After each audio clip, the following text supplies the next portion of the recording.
Yesu nashimwe mwene data, ikaze mu mwanya wo kuganira ku ijambo ry'Imana. Uwiteka aguhe umugisha ko wahisemo kumva iri jambo. Ejo twareberaga hamwe uburyo imibiri yacu igomba kuba ibitambo bikwiriye ku Mana. Tureba uburyo ingingo zimwe z'umubiri zikoreshwa nabi, ugasanga ntabwo zikiri ibitambo bizima bikwiriye. Rero uyu munsi nifuje yuko turebana kimwe mu bice by'ingenzi by'umubiri, kimwe mu bice iyo kibuze umuntu aba atakitwa umuntu, kimwe mu bice navuga ngo ni uruganda rukomeye rw'umubiri. Icyo nta kindi ni umutima. Nifuje ko twaganira ku buryo warinda umutima wawe.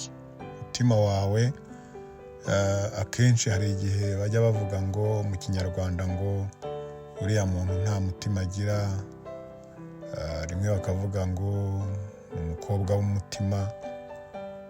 Biba bishatse kuvuga ngo rero utagira umutima aba nta muntu, utagira umutima nta kenge aba yibitseho. Ariko iyo bavuze ngo umukobwa w'umutima, ni umukobwa witwara neza, ni umukobwa w'imico myiza. Rero hari imigani cyangwa se ibijya bivugwa byerekana n'ibyo dusoma mu ijambo ry'Imana, byerekana n'ibyo tugomba gukora mu buzima bwa buri munsi. Rero uyu mutima uba ugomba kurindwa. Ni kimwe mu bice bigomba kurindwa, kubera yuko iyo cyangiritse cyangwa se iyo habayemo ibibi bisesekara inyuma, ukabona umuntu yahindutse undi. Nk'uko tubibona mu migani igice cya 4 hari umurongo utubwira ngo rinda umutima wawe kuruta ibindi byose birindwa, kuko ariho iby'ubugingo bikomokaho. Umutima rero ushobora kugira ngo ni igice gisanzwe, ni igice kidasanzwe, kubera yuko niba bavuga yuko umutima ari wo uhuriramo amaraso yose mu mubiri, iyo uhagaze burundu umuntu arapfa, ntaba akitwa umuntu, akitwa umurambo. Mu mutima harimo uruganda rukora ibintu byose umuntu atekereza ari gupanga, ibintu byose wenda gukora, ibintu byose wenda kuvuga birabanza bikanyura mu mutima.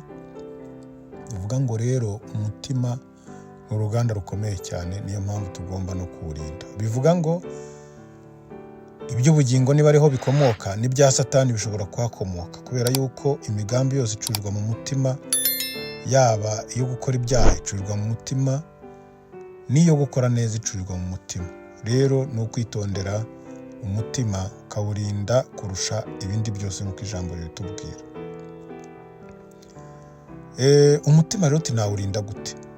Narinda gute umutima kugira ngo hadakorerwamo, muri rwa ruganda hadakorerwamo ibintu bibi bidahesha Imana icyubahiro. Icya mbere nshaka kukubwira, kugira ngo urinde umutima wawe urinde ibitekerezo bibi, urinde ibiganiro bibi, urinde inyigisho mbi.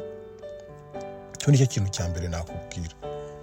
Hari igihe umuntu atekereza, ugatekereza ibintu kandi ugakomeza koko, ariko niba wumva ibyo bintu biri kukuganisha habi, irinde kubitekereza, kuko ni wowe wenyine ushobora guhagarika ibyo uri gutekereza mbere y'uko n'undi muntu ubimuganiriza. Undi muntu ubimuganiriza ari uko byamaze kukurenga, ariko wowe ukibitekereza ufite ubushobozi n'uburenganzira bwo guhita ubihagarika. Rero rinda umutima wawe ibitekerezo, ibiganiro n'inyigisho mbi. Wijya mu biganiro bibi, wikumva inyigisho mbi kandi wumva zikujyana habi. Cya kabiri, irinda ishyari n'ibintu byose bihembera urwango. Ishyari nta kindi rimara, ishyari rihembera urwango, umuntu akageraho yumva ashaka gukuraho mugenzi we. Irinda ishyari n'ibindi byose bimeze nkaryo. Niba mugenzi wawe yateye imbere, byishimire. Niba mugenzi wawe hari icyo yagezeho, ukabona hari urwego yavuyeho akajya ku rundi, byishimire, kubera yuko nawe wabigiraho inyungu. Kandi ni mugenzi wawe, ni mwene so, mwishimire kugira ngo nawe Imana ikwishimire, igiraho ikuvana, nawe igiraho izakugeza. Ishyari rero ryirinde kugira ngo umutima wawe uhore ari igitambo kizima. Ikindi, horana kubabarira, horana imbabazi. Niba hari ukugiriye nabi, ihutire kubabarira. Niba hari uwakugiriye nabi, wimubika mu mutima, wimubika ngo ukomeze umutekerezeho. Oya, gira kubabarira, niho na Data wo mu ijuru azakubabarira. Gira kubabarira, uzahorana umutima usukuye, uzahorana umutima utagucira urubanza, uzahorana umutima wagutse, woroshye, udakomeye nk'ibuye. Rero gira kubabarira. Icyo ni ikintu cya gatatu ugomba gukora. Icya kane, gira inyota yo gusoma ijambo ry'Imana. Mu ijambo ry'Imana habaho impuguro, mu ijambo ry'Imana habaho ibyururutsa umutima, mu ijambo ry'Imana habaho ibikwereka uko wakwitwara igihe cyose muri situwasiyo iyo ari yo yose.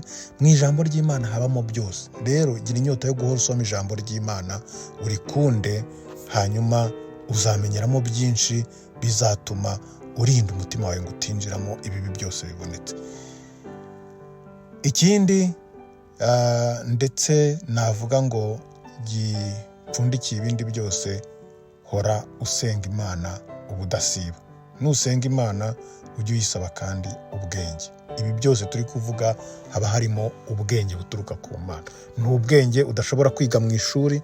Niyo mpamvu mwene data nkugira inama ngo senga ubudasiba, uhomatane n'Imana yawe. Izahora ikugira inama, izahora iguvungurira ku bwenge buva mu ijuru, hanyuma ubashe kurinda umutima wawe kuzageza ugeze mu bugingo bw'iteka. Bene data rero, icya mbere, irinda ibitekerezo, ibiganiro n'inyigisho mbi. Icya kabiri, irinda ishyari n'ibintu bihembera urwango. Icya gatatu, horana umutima w'imbabazi wo kubabarira. Icya kane, gira inyota yo gusoma ijambo ry'Imana. Icya gatanu, senga ubudasiba. Gusenga ntabwo ari mu gitondo gusa, gusenga ntabwo ari nimugoroba gusa. Hora usenga Imana, hora usabana n'Imana, izahora ikungura ubwenge. Imana rero iguha umugisha mwene data, Imana iguha umugisha gukomeza kubana nayo. Tuzakomeza izi nyigisho duhereye ku mutima, tuzakomeza turebe n'ibindi bice, nuko wabirinda, n'akamaro ko kubirinda, n'uburyo icyo gice gifitiye umumaro umubiri wose nk'igitambo kizima gishimwa n'Imana. Uwiteka aguha umugisha rero, Uwiteka kwagure, Uwiteka kumurikirize mu maso he, ubu ngubu n'iteka ryose, mu izina rya Yesu. Amen.